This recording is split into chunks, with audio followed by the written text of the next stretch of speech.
Hello बच्चों, आज हम आपकी पाठ्य पुस्तक आकृति के पाठ 1 का अभ्यास कार्य पृष्ठ संख्या 9 पर करेंगे।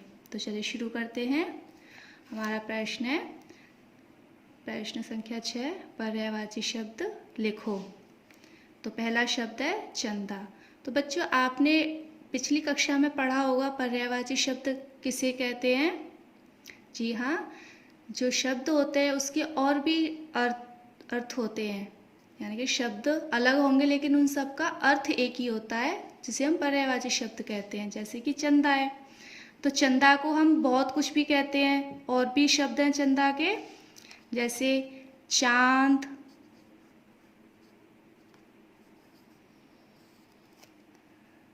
चंद्रमा,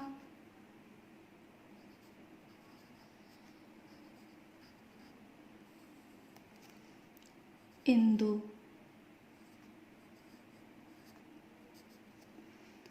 तो ये चंदा को हम चांद भी कहते हैं, चंद्रमा भी कहते हैं और इंदु भी कहते हैं। तो आगे दूसरा शब्द है घर। अब घर को हम और क्या क्या कहते हैं? ग्रह, आलय, भवन। तो ऐसे ही आपको इनको स्वयं करना है। अब हमारा प्रश्न है 7, वर्णमाला के क्रम में शब्द को लिखो। यानी कि हमारे ये शब्द दिए गए हैं, अब हमें इन शब्दों को यहाँ पर वर्णमाला के क्रम में लिखना है। वर्णमाला के क्रम में, जैसे हमारी वर्णमाला में पहला अक्षर होता है अ से शुरू होती है हमारी वर्णमाला।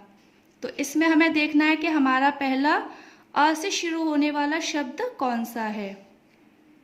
तो इसमें तितली, ये ता से शुरू हो रहा है। पापा, ये प से शुरू है।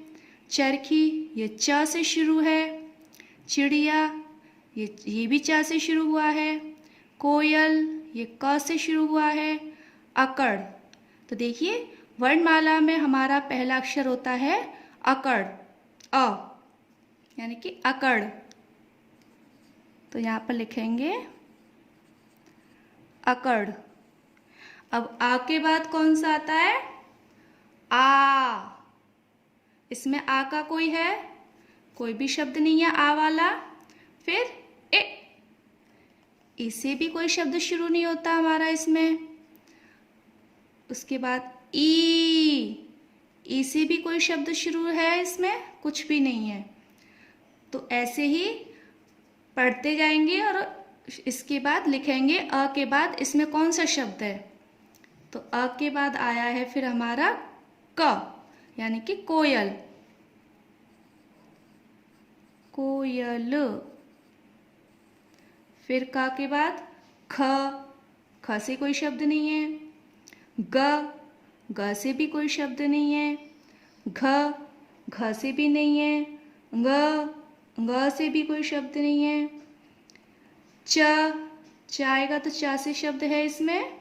देखिए, जी हाँ, इसमें है चरखी। तो यहाँ लिख देंगे हम चरखी।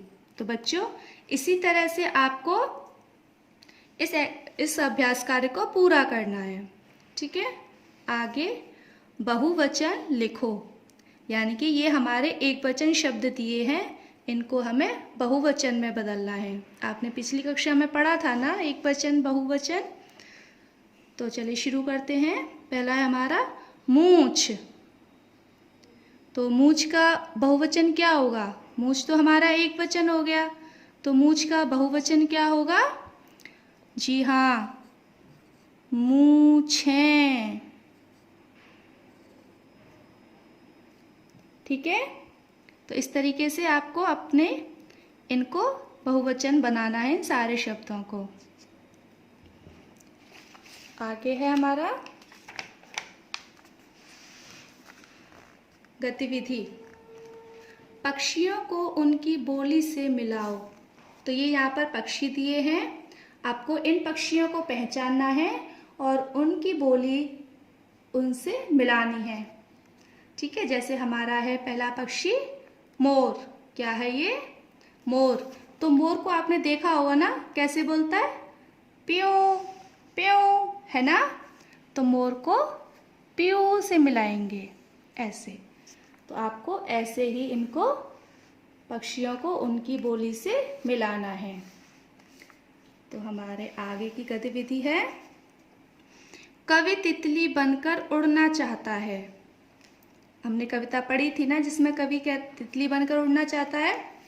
यदि आपके भी तितली की तरह पर यानी कि पंख, आपके भी अगर तितली की तरह पंख होते तो क्या क्या करते, लिखिए।